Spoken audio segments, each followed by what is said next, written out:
It seems Wall Street loves a bit of arts and craft. Etsy, the online retailer of vintage and handmade goods, has started life as a publicly traded company with a bang. The company closed at $30 a share.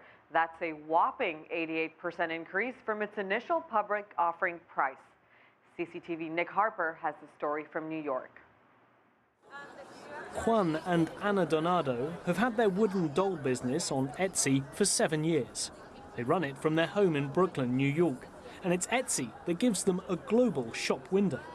So when offered the chance to buy shares in this online marketplace, it was an easy decision. We just thought of it this very commonsensically. If we work for our company and we have shares, we're working for our company and the shares that we bought. So, that's as simple as it gets. For one day only, some of Etsy's 1.4 million sellers took over Times Square, taking their online companies onto the streets. Etsy is all about these unique, bespoke products. But now the craft is meeting capitalism. Will the business model still work? Based in Brooklyn, Etsy's office is a visual representation of its virtual world.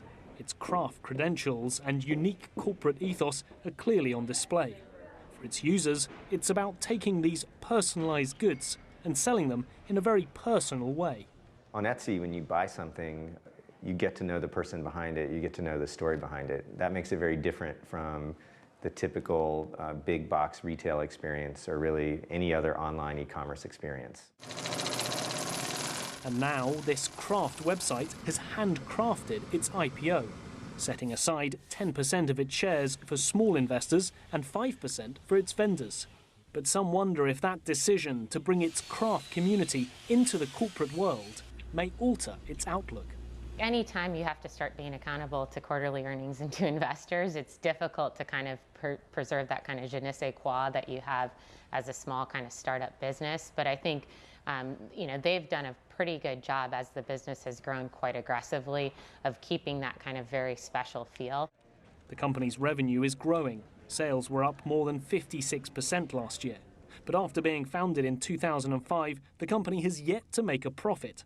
And long term, that could make it a risky proposition. The key issue is, can they maintain this growth, and how big is this market for craft and vintage goods? We're not sure, and that is really the big question on Etsy.